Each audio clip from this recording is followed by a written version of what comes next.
Already যখন ওরা মাইরে ফেলাইছে তখন ওরা যোগাযোগ করছে। ওরা এর আগেও আমার আব্বার নাম্বার দিছে, ওর ভাবির নাম্বার দিছে, ওর চাচাতো ভাইয়ের নাম্বার দিছে। তখন হলো ওরা ইচ্ছে করে আরও বেশি মারছে যে একটা পাগল এর নাম্বার এত মুখস্থ থাকে কেমনে। কিন্তু সব পাগল তো এক রকমের না, সব পাগল তো একই রকমের কথা বা একই রকমের আচরণ থাকে না। আমি যখন কথা বলছি তখনও ওই লোকগুলো বলতেছিল যে পাগলে তার নাম্বার মুখস্থ রাখে কেমন। তোফাজ্জেল তো মারতেছিল, তখন বলতেছে যে ভাই আমি তো চোর না, আমার মামার সাথে আপনারা কথা বলে দেখেন।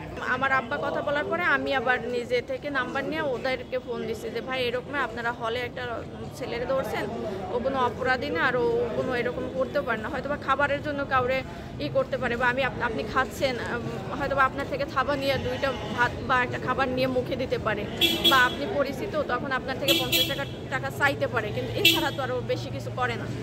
এর নির্দিষ্ট কোনো জায়গা ছিল না যে ওইখানেই থাকে। এটা মানসিক রোগী কোথায় থাকে বলেন। আর সেক্ষেত্রে যদি ধরেন ওর ভাই থাকতো, রক্তের মা থাকতো, তাহলে আটকাই রাখতো। আমরাও অনেকবার চেষ্টা করছি যে ওরে পাবনায় পাঠানোর, আমরা শিকল দিয়ে বাইরে রাখছি, ও পরে ছুটে গেছে। ওরে দেখে আজকের এই জায়গায় ধরতে যায়, ও আর এক জায়গায় চলে যায়, ও আর এক জায়গায় করে, কারণ ওর তো স্থির ছিল না। ও বিএম কলেজ থেকে অনার্স মাস্টার্স করছে অ্যাকাউন্টিং। আমার আব্বার কাছে হলো 35,000 টাকা দাবি করছে। ওরা হলো 4 জন ফ্যামিলিতে, ওর বাবা মা আর 2 ভাই। তো ওর বাবা মারা গেছে রোড অ্যাক্সিডেন্টে, মা মারা গেছে ক্যান্সারে, আর ওর ভাই ছিল বড় ভাই, উনি পুলিশের এসআই ছিল। উনিও গত বছর রোজায় লিভার ক্যান্সারে মারা গেছে। তো ওর ভাই মারা যাওয়ার পরে মূলত হলো আরও মানসিকভাবে মানে একদম উন্মাদ হয়ে গেছিল। মানে যখন মানে মাথার সেন্স থাকতো না, তখন হলো পরনে কাপড়ও থাকতো না, তখন আবার একটু সাহস তো স্বাভাবিক, তখন আর কথাবার্তা বা তখন ওর মানে ওই এই সুস্থ এই ভালো আবার এই খারাপ, কোথাও স্থির থাকতো না। হয়তো বা আপনি খাবার খাচ্ছেন, আপনার থেকে চাইয়ে খাবার নিতেছে বা আপনার থেকে টাকা, ও কাউরে মারতো না বা করতো না, বা এরকম চুরি টুরি করা তো কোনো বিষয় প্রশ্নই আসে না।